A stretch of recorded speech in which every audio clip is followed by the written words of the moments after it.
Hello, everyone. I want to welcome you to Friday noon chat. And today with me, I have Miss V. And before we go ahead and introduce Miss V, I know you guys are seeing a new face, which is myself. Today, I will be your host for the Fireside chat. My name is Catherine Campbell. I am the Associate Director here with I Raise Girls and Boys International. And now I would like to introduce our very special guest, Miss Victoria Draper, who is our school social worker here at iRaise. So without further ado, Miss P, you may take it over and go ahead and read V's bio. Hi, I'm Priscilla Prince. I'm the parent educator at Aries.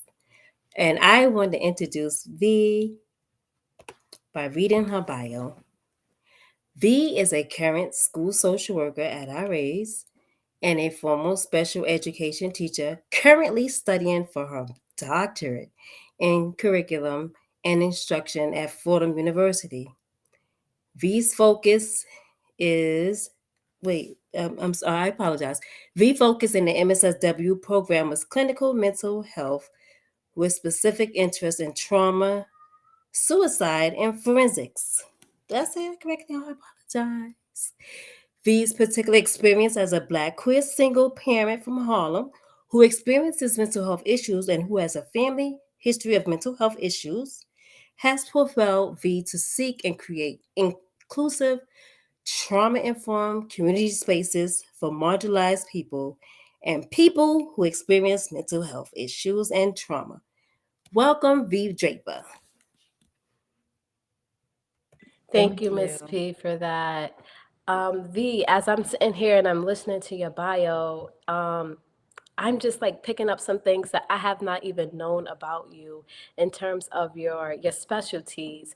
What made you get into suicide? Because this is exactly what our topic here is today is actually suicide prevention. So what pursued your passion to actually to have this particular focus on suicide? Um, yes. So I got interested in suicide because of my own personal experience as well as that of just people around me. I had actually like previously had attempted suicide in the past, like in undergrad. And it was kind of just like something that it was just something that I did one day. And obviously, it wasn't successful.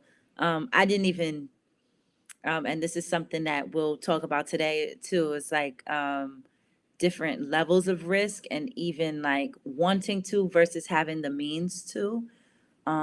So it was something that I did, and it was kind of like on an impulse, but I never really thought about it.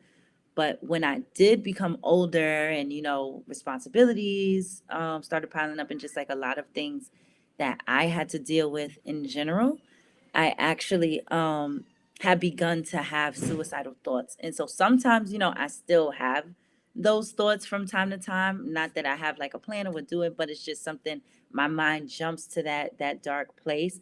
And so it kind of really prompted me to get interested in that. Like, what is it, how does this affect other people? I also had a cousin around my age complete, suicide about, I want to say about 4 years ago, maybe 4 years ago now.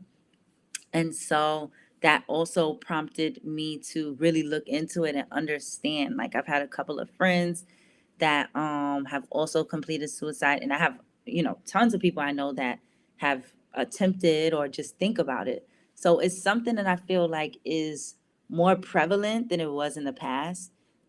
Even to the point where like I had heard kids age 7 doing this, and this is more recent, like in the past 10 years.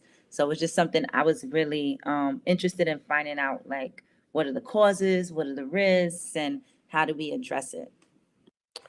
I want to thank you for sharing and just for being so transparent to our viewers, to myself, on just suicide. And then I kind of want to dig into when you say complete, are you talking about they fully Yeah, Yeah. so one of the reasons why I use the word complete to talk Yeah. about suicide is because we usually say commit suicide, but Yeah. trying to, what I learned in social work school is like that we're moving away from that language because it makes that Okay. person seem like a criminal. And in some places, it actually is a Mm. crime to attempt it, Mm. because it's murder. So it's like attempted murder, but on yourself. That being said, yeah, we just want to move away from that like language, because if we really want to reach people and talk to them, we want them to feel like, we understand you're going through something rather than you're a bad person and you did Yeah. something wrong. Thank you for even dissecting that and just briefly talking about that. And we do want to honor the new language so that this can be more of an open conversation, not only between us, but open conversations between people who are dealing with this issue. And before we go ahead, and kind of dig deep, I kind of want you to talk to our viewers about exactly what is suicide. So suicide, just like very simply put, is someone taking their own life. There are different levels of which someone can be suicidal. Yeah. So, you hear about people being suicidal, and what that can mean is somebody is thinking about it. They're thinking about, killing themselves, just simply put. Or sometimes what it can be is that they actually have a plan to do it. So this person, Mm, so just because someone says, "Oh, this person's suicidal," it doesn't mean like they're, on the edge of a cliff ready to jump. It can mean that though. So there are different levels to it. And that's something that we'll probably talk about throughout this conversation as well, because it's important to know the difference, because there are different levels of risk to that and how you would address it. okay. So, what are the behaviors or the warning signs of people who are suicidal? So some of the warning signs, and some of these may be obvious, but some of them really are not obvious. Some of them are kind of like, oh, I didn't think of that. So it depends on what the person has been talking about and doing in the past. If you know somebody has been constantly talking about, they want to they're like, oh, I want to commit suicide. This is what somebody would say, or oh, I want to kill myself, or I don't want to be here. Sometimes it's not even that. So that's a warning sign, right? Just saying it straight out. But there are other, a little more like read between the lines language, like, I don't want to be here anymore. I can't do Mm, this anymore. I don't understand why I have to be here, or why am I still around? Those sort of language. There's other language like nobody wants me here.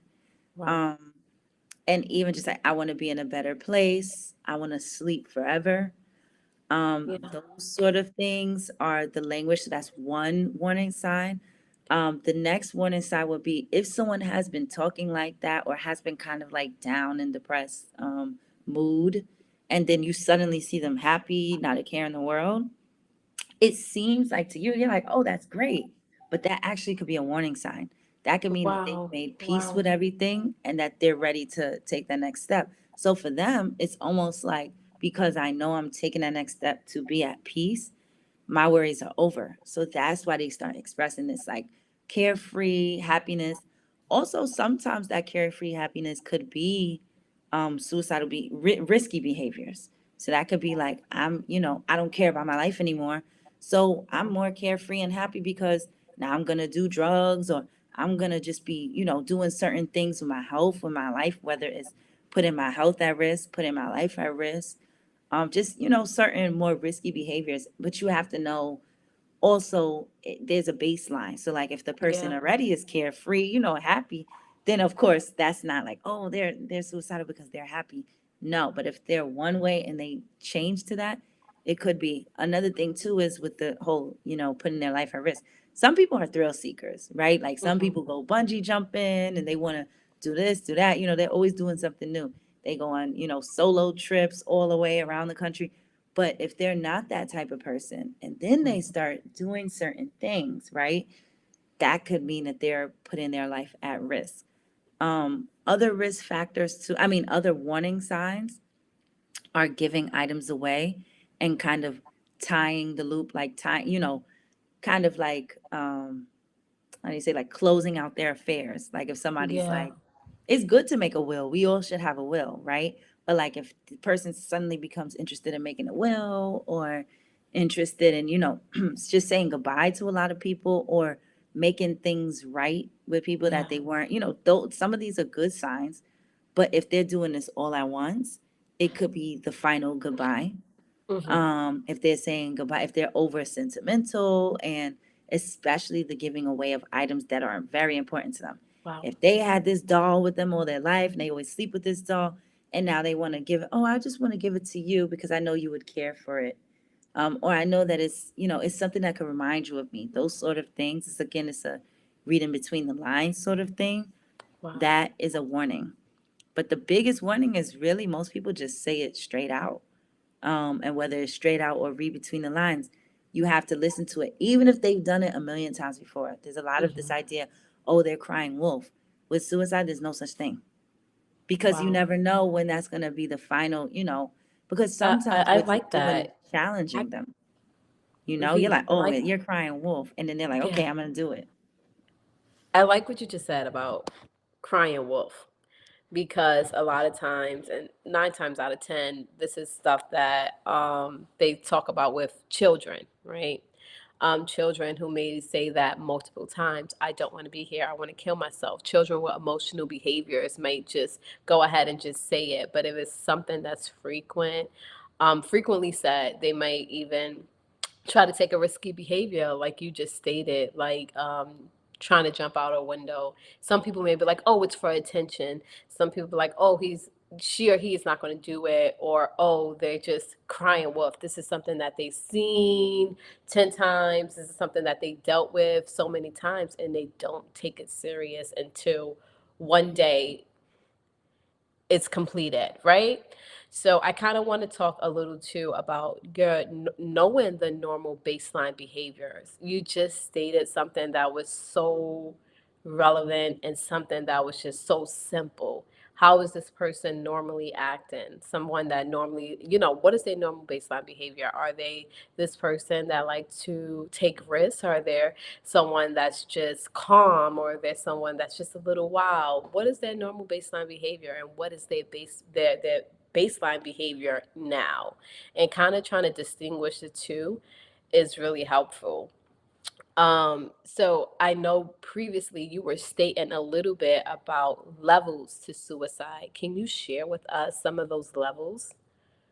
Yes. So, two important things to know are, there's like, um, so there's kind of like an acute and chronic, but there's also, outside of that too. But these are the main ones.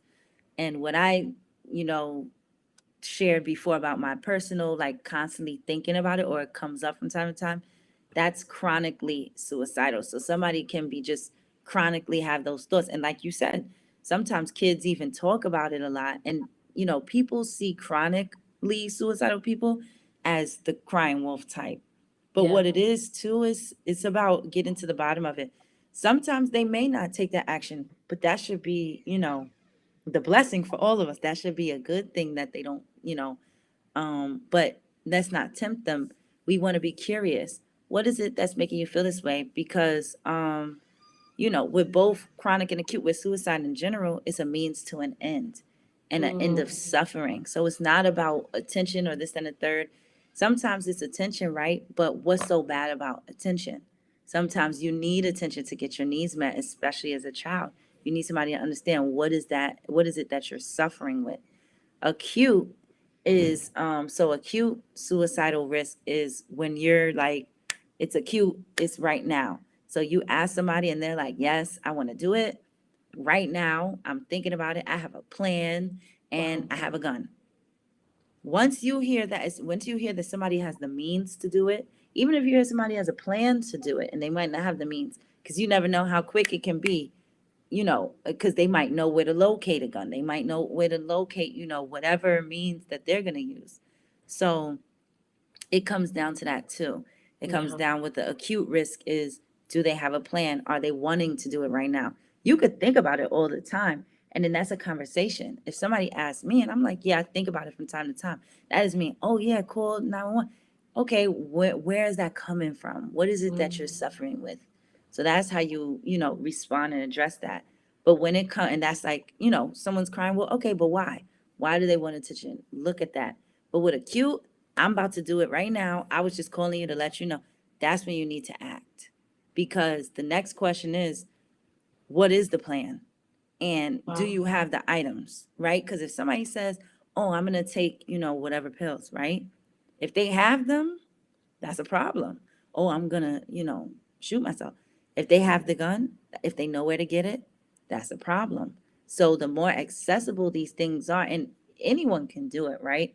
But it really is about, like I said, when I had, attempted, I didn't even have the knowledge. I didn't have a completely, yeah, I had a, I didn't even have a plan. It was impulsive. It was like, I just wanted to do it. I did. But it was like, it was a means that didn't work. So you also have to understand, um, if they have a more dangerous means, if they have a gun, Yeah. that's very critical. Yeah. That is very, very critical. Or if they have a plan and it, entails jumping Hmm. off of, because there's many places and you have to know the places. You don't have to know the places, right? But it's helpful to kind of know the places in your area. So like they have, Yeah. I think in California is like the Golden Gate Bridge or something. I don't know if that's in California or something, but that's a very popular bridge where people actually go to complete suicide. And there's been different places, some of them shut down. Um, there were different, I think it was like at Yale or something, they used to have a Wow. library. And because of the stress, a lot of people do it in, undergraduate, and they have a very rigorous college. So you have to understand what are the situations that they're under. Because, something that I also wanted to mention is they say there's a trifecta. So it's Mm. the three, if there's three key factors affecting, that is how it goes. One thing happened, right? My parent died. I'm dealing with that. Next thing, my girlfriend broke up with me. I'm dealing with that. Mm. The third thing is psychologically what tends to statistically push people over the edge.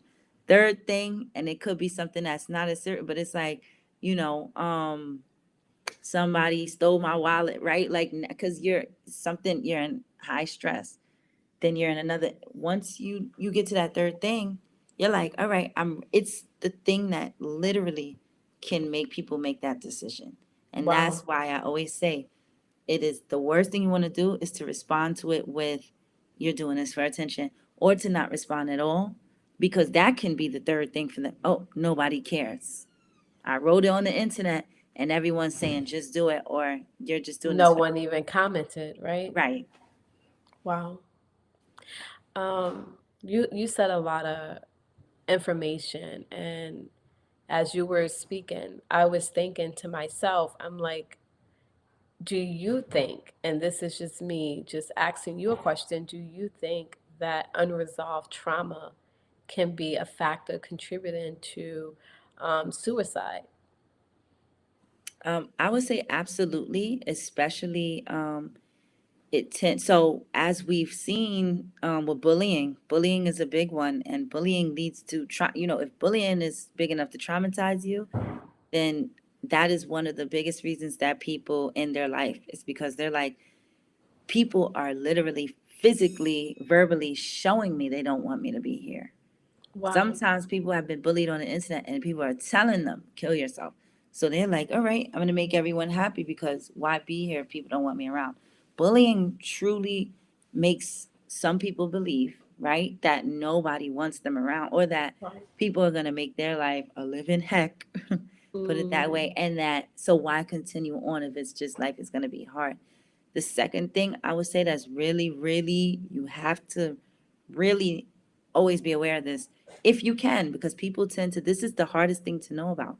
People do not report sexual assault a lot because of the Wow. shame, the response, the lack of support, and just a whole lot of other things, right? Victim blaming. But that's one of the biggest reasons, especially if it's chronic. Somebody's, parent is assaulting them in that way, the shame, right? And like the Mm, just living with that every day. And then think about the fact, okay, tomorrow I have to go and do it again. I'm just going to end it now, because wow. why would I want to walk into that situation?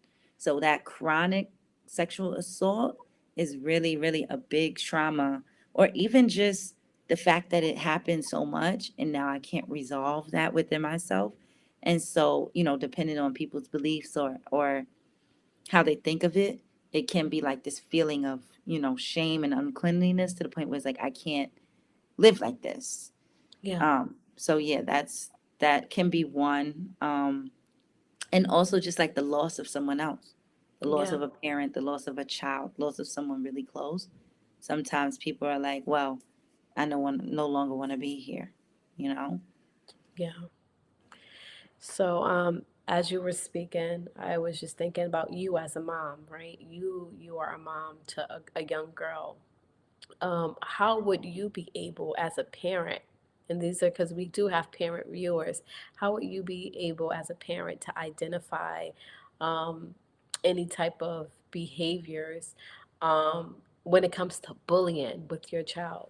What are those like what are those conversations? Like first identifying whether or not your child is being bullied, but what conversations would you hold with your child in terms of bullying or peer pressure, whatever it may be?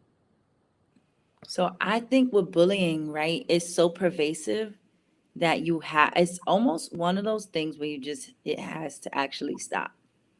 Because just like I talked about, even with sexual assault, it's just similar with bullying. Like, because it's chronic, it's the Hmm. whole idea of I don't want to walk in again to this situation. I want to end Wow. it now because it's going to keep going. So you can have as many conversations as you want. You can, offset it with what this is what I believe, or this is what other people think you're great. It's not going to matter if you can, when it comes to bullying, it's about stopping it and intervening. And that's why, not even just as parents, just as people, as humans, when you see something going on, it's really important that we stand up and say, like, actually, I disagree, or actually, like, I'm not on that person's side, I'm on your side. So when we stand up to bullies and say that it's not okay, or like what you're doing, this is not what everybody thinks. This is what one person Yeah. that needs help and that has something going on. Um, because you can only, the thing too, of course, you could tell children, like, yeah, well, that person's going through something, but it is truly, truly bothering your child. Hmm. That, I mean, just think about how it was for you as a kid, or you as a parent, you as a sister, anybody, because you're close to that. Oh, you're just saying that because you're my this, Yeah. right? Yeah. So it actually, when it comes to bullying, the parents are one of the least important part of that equation, other than the Mm. fact that they should be guiding the intervention. Like, hello, if this does not happen at this school, I'm taking my child out. It doesn't matter, because they're not going to walk into this environment every day.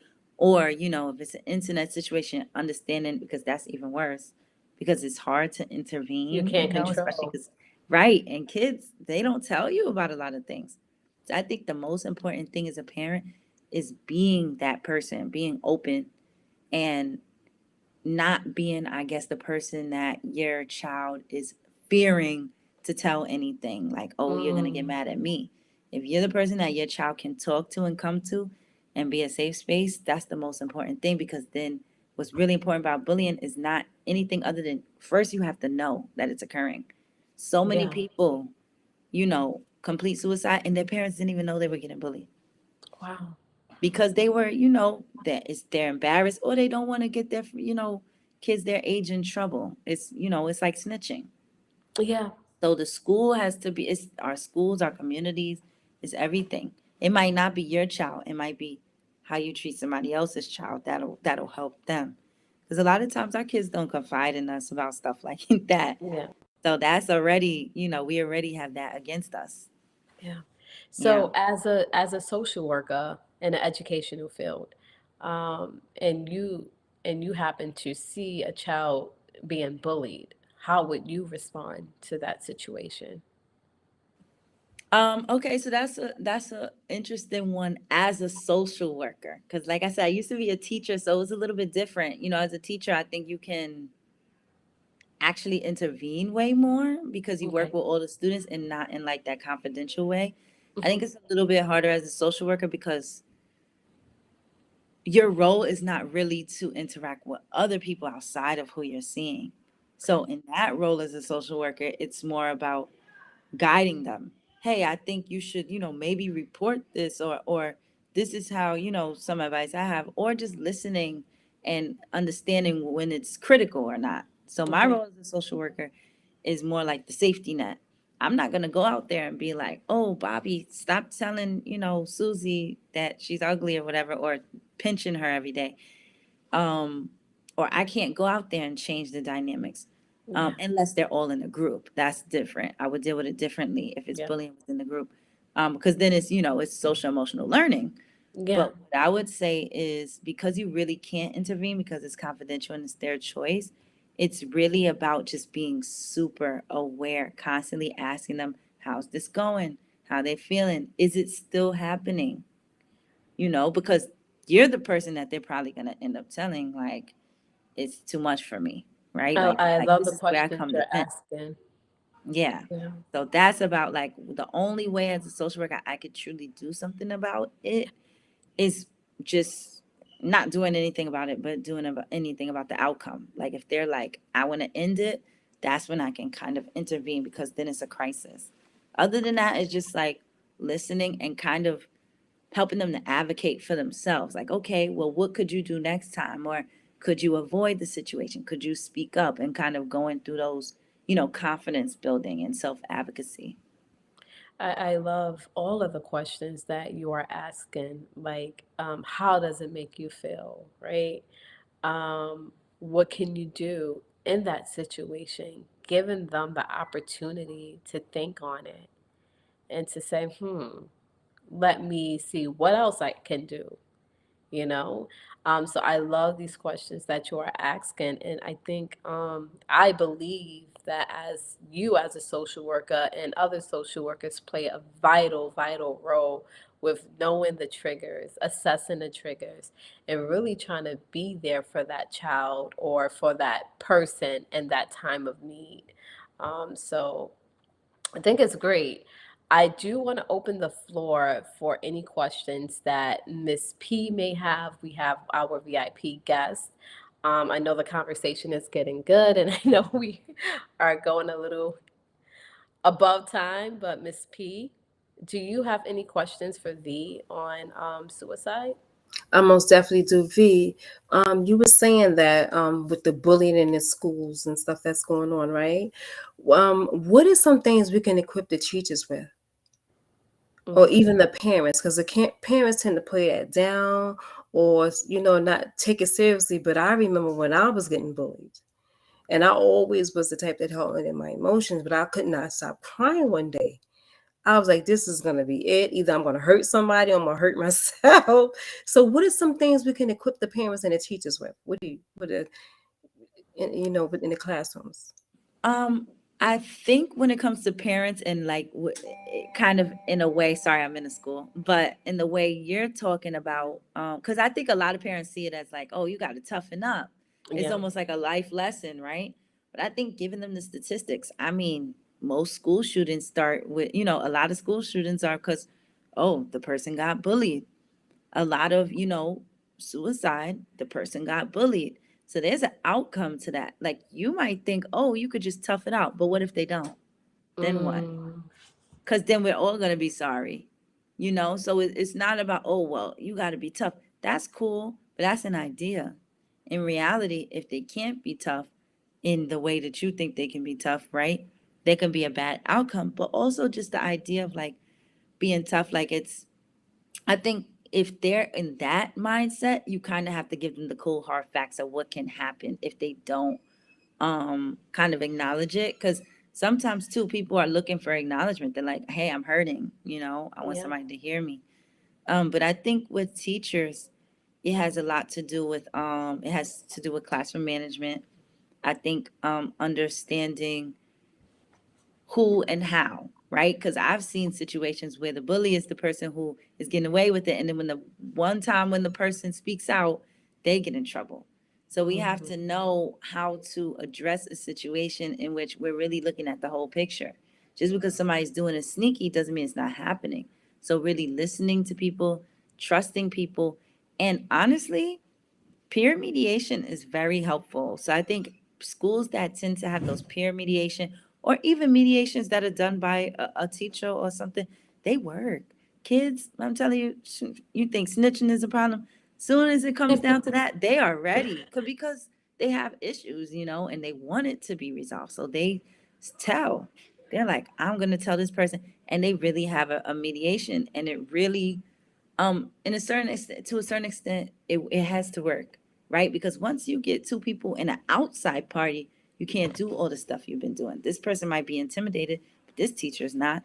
So now Yeah. when you get face to face, and it's about that mediator to put the pressure on, what's been going on, and hear the sides, and calming all that, bullying and tough guy stuff down. Because once they get in the front of an adult, usually, or even another peer, all of a sudden everything changes, right? Because no Wow. one wants to be the bad guy. So Sure do. sometimes, too, it's about getting that person help. If you see a Mhm. same person keeps bullying or a group of people, you got to break that group up of people. Why are you hanging out with each other? Like, what's this about? You know? Mhm. Or like, what's going on with you that you're doing this? Because at this point, either you're gonna get help or we're gonna have to really punish you because it's about the greater good. Like you cannot keep doing this. We have to suspend you or take you out of school, address this some type of way. Because that also shows the students support, like it's actually being addressed. And I think that's the best part as a parent or anybody else. I hear you, okay, that really does suck. Now, where can we go from there? Yeah. That Thank that you. that was good That's good. information. That was really good nuggets. And in terms of suicide, I know we talked a little bit about the risk factors. We talked a little bit about the levels of suicide. But what advice would you give to someone who is dealing with those suicidal thoughts? Um,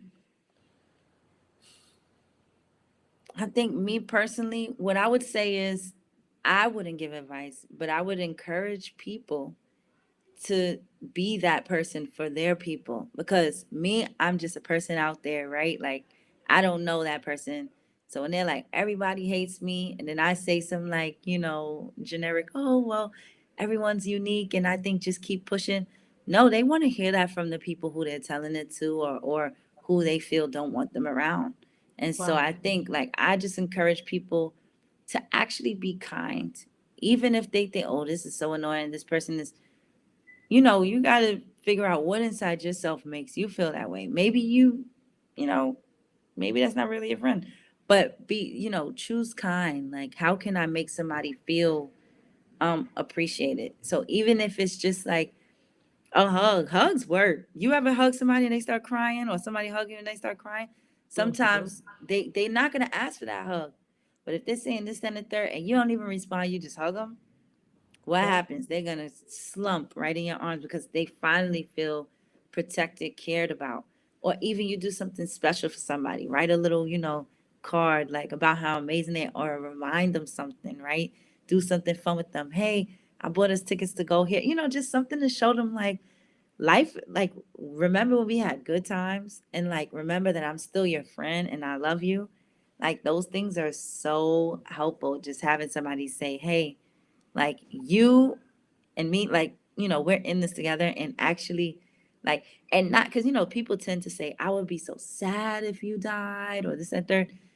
I don't think that's the right way to do it. I think the right way to do it is to flip that same idea. Of course, you'd be sad if they died, but then the person feels guilty instead of, I love that, I have you around. Instead Yeah. of talking about that idea, right? Yeah. Talk about the opposite, like, hey, I love the fact that we've spent all these time, remind them of the good times. Because if you kind of make it like, oh, your daughter would be so sad, or remember all the things, you should be grateful. Sometimes that feels overwhelming. They feel like, wow, I'm not even good at being great, like, Yeah, wow, I'm such a yeah. failure, at being Something happy. else to think about, right? Right, right. When you could just send them a picture and being like, remember when we did this thing? And start talking about the good times, or reminding them like you see them, you acknowledge them, and you're happy that they're in your life.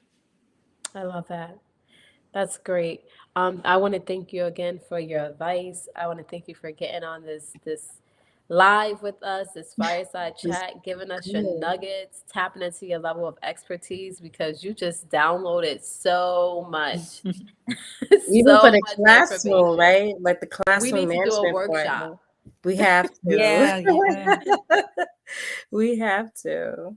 And Thank I I you want know, to so thank much. you all too for just having this space. And I see that on the bottom it says call or text 988. And that is the new thing. It used to be this, 1866 or whatever. I could never remember the number, right? They uh-huh. even have a song where at the end they do it so that people Oh can yeah, remember it.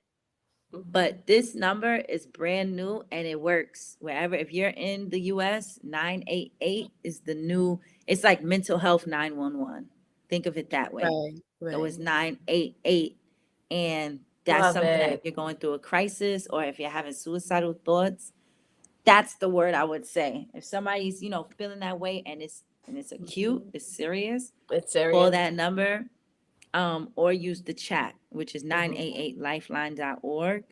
And yes, thank you for this space. Thank you for this Thank opportunity. you. Hopefully, it touches somebody and helps somebody out there. Thank you so much. We appreciate I you so much. definitely know that We it's going to touch so many, V.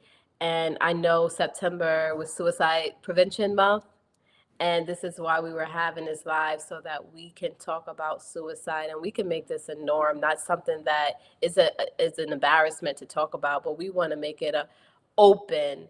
Like this is Right. what millions of people are going through. People Right. in the everyday that have jobs, that are doctors, Mm-hmm. lawyers, scientists, students, children, women, fathers. Yeah. All of these people, it doesn't matter who you are. It's normal. This is some things that people deal with. So I want to thank you again for just coming on, giving us those nuggets, giving us these resources and this information. And then I want to talk a little bit about some upcoming events we have. So we have two fireside chats next week coming up on Tuesday and Thursday. Tune in at 12:30 p.m. It's going to be hosted by our CEO and founder, Ms. Shaniqua E. Moore.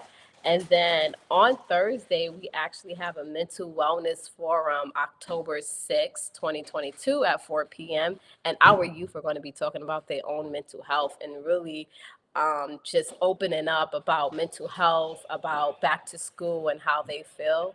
So, again, I want to thank you guys, and I hope you have a wonderful day. It's been a pleasure hosting today.